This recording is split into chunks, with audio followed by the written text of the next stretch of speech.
Good afternoon, guys. My name is Crystal. Welcome to my YouTube channel. Alexa, what's the time, please?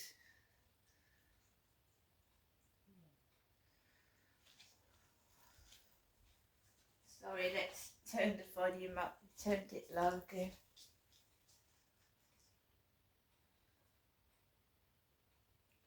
Alexa, what's the time, please? Sorry, I'm not sure. Alexa, what's the time, please? I don't know that one. Okay. Alexa, what's the time, please? Sorry, I don't know that one. She does know what the time is, and we'll ask Siri instead if Alexa's playing up. Siri, what's the time, please? It's 4:13 p.m. Now let's see if she tells me what the time is. Alexa, what's the time, please? The time is 4:13 p.m. So you can't trust computers, can you? So guys, I'm in my flat. The British Gas guy actually turned out to be really, really nice. He's put £40 onto my electricity meter. He said he put £30 on it because British Gas owed me £30, which is the truth. And he put £10 on because I'm going to be inconvenienced for a while.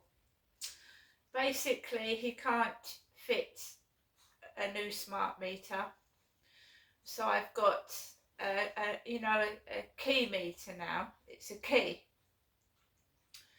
So I now have to go out. I can't top up my electric online at all. I'm going to have to go out and take a key to a pay zone. They're hoping to fit a new smart meter in like a month. So that's going to be after Christmas now, isn't it? So I'm going to be inconvenienced. He has, however, put £40 on the meter, but I cannot top up my electricity online. I'm going to have to go outside and top my electric up. I'm going to have to. Which is a bit of a pain in the bum because I used to top up my electric online and that I didn't have to go out as much. Never mind, he was really polite, it was really nice in the end, and he's topped up my meter £40 and I now use a key. So I'm going to have to go out and get my electricity topped up with a key. And they've been having an issue for a long time with trying to fit a smart meter. They can't do it with the gas at all. They can't fit a smart meter with the gas. So I topped that up with a card. So now I've got a key for the electric, so I've got a key for the electric, a card for the gas. But hopefully we will get the smart meter sorted out in maybe a month or two's time. He was very nice, he was very polite, and he left.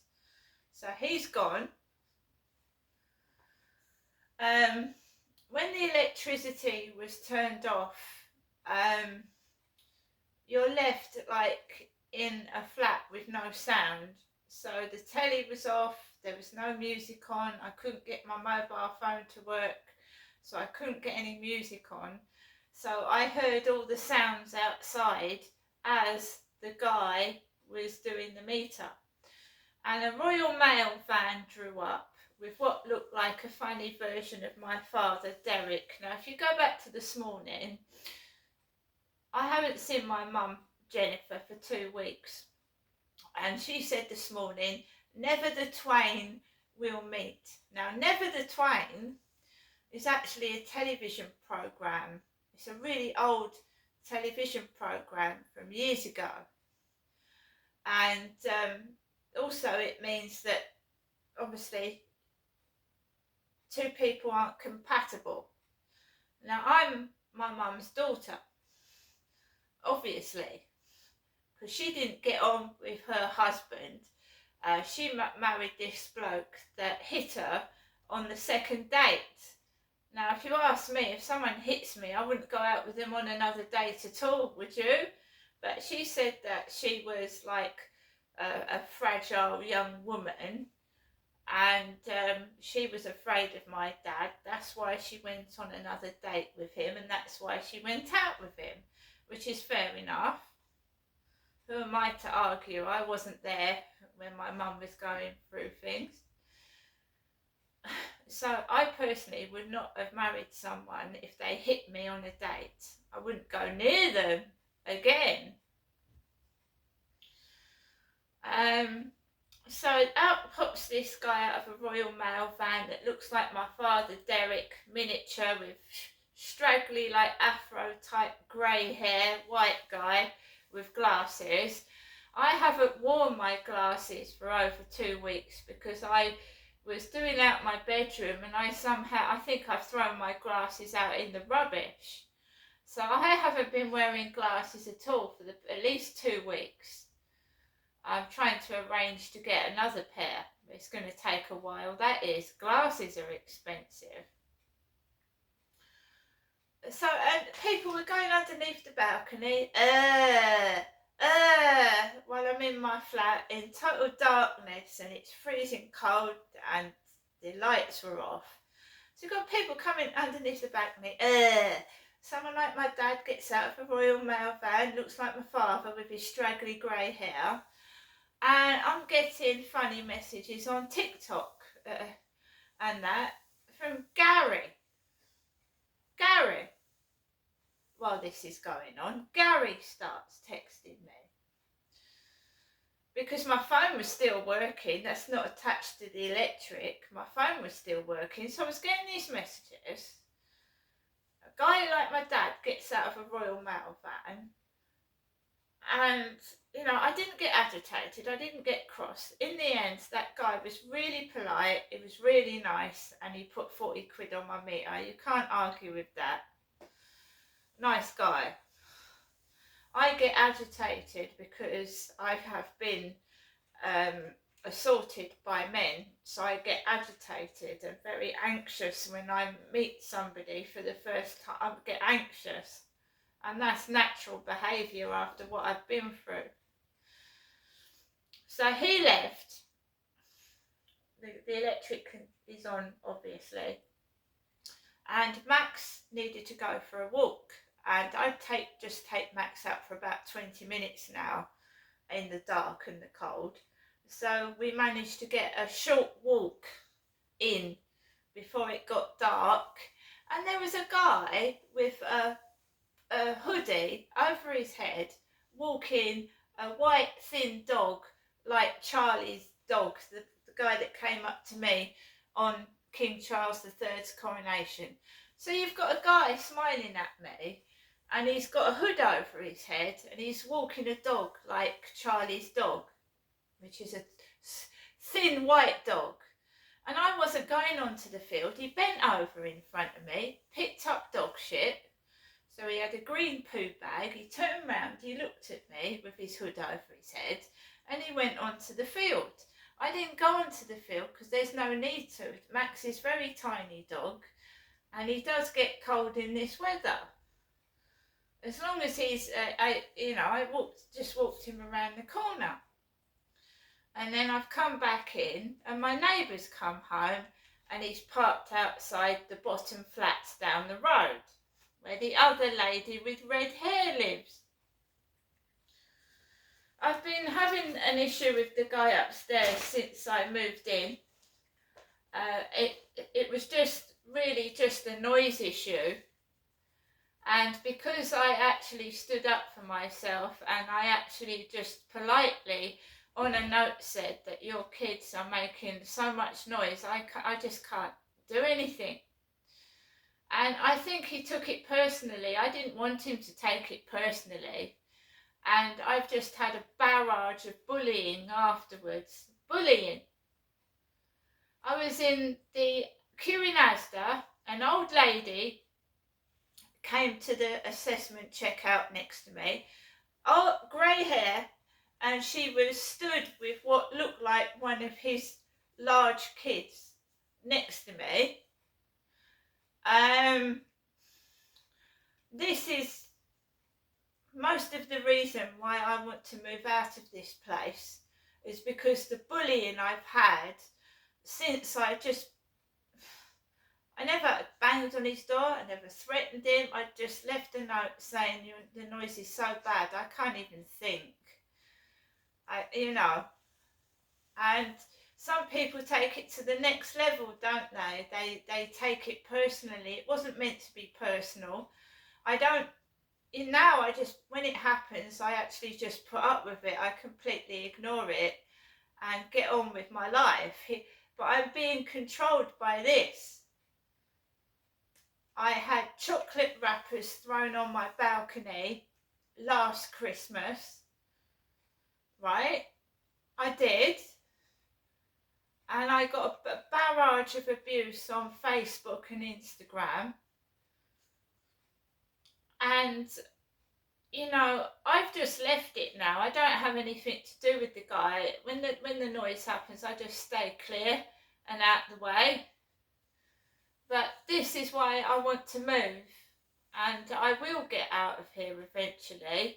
And I won't make the same mistakes, because when I go and view another property, hopefully that it'll be a small block of flats with elderly people in it, people over 55,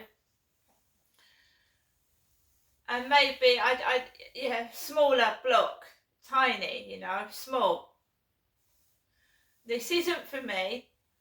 I don't think, some people just cannot take being criticised or politely asked. That they don't like being told they're doing something wrong, or they don't like, please can you stop doing that? And then you can get a neighbour out of hell that turns into a monster and starts to push you around and make you feel like you've done something really, really bad, when all you've done is ask them to keep the noise down, at least during the night. So I don't have anything to do with that anymore. I completely ignore it and get on with my life. So I'm a woman, I'm vulnerable, I'm disabled, and I'm trying to get into an over 55s accommodation. And the way I'm being treated by certain people is disgusting. It really is. I'm not a violent person. I'm not aggressive. On no occasion did I go upstairs and threaten him or do anything like that. Nothing like that at all. It's just turned into something really stupid. I'm being bullied on a daily basis. When I first complained, there was a skull in the lift, a polystyrene skull, when I'd come out of the hospital from a blood transfusion. That was reported to the housing and to the police, right? Now I'm walking into a post office and I've got a girl beside me saying her mother's dead. I am not seeing any of my family. I've been cut off now from all my family. I don't see any of them. I'm completely on my own, being isolated from everybody, and that sounds like domestic violence to me. It does. A jealous man that doesn't want me to speak to anyone. I've been cut off from everybody. I don't even see my mum now. I used to regularly go out. Last year I went out everywhere. This year I've hardly seen anybody. I've been isolated from my whole family. I don't see anyone. God knows what Christmas is going to be like. This person is jealous. They get jealous if I stroke the dog. They get all jealous. Look what happened to my cat. That noise upstairs, the cat jumps out the window, goes missing for a month, and she ends up half dead underneath someone's car. It's escalating to something that it shouldn't escalate to. Because I'm just minding my own business. I I've left it. I complained once or twice. No one did anything about it anyway, so I've just left it. What's the need to go around threatening people and intimidating them? There's no need for that. I'm going to move. He doesn't have to worry anymore. I'm going to move. I'm going to move away. Every time somebody came round to pick me up, he used to make noises and be rude. Well, now no one comes round, do they? Nobody. Hopefully when I move and it's a smaller accommodation, I will make friends with the neighbours and speak to people, because he won't be there to stop me, will he? Whether he's in the physical shape or form, or he's just trying to frighten me, because I lived with constant noise for 3 years. And when my cat came back almost dead, that was shocking. Absolutely shocking. Just because you say to somebody, please can you keep the noise down? Anyway, I've got my gas on, guys. I hope everyone has a lovely evening. Hopefully next year I'll move and I won't have to keep talking about someone I don't want to talk about. See you later.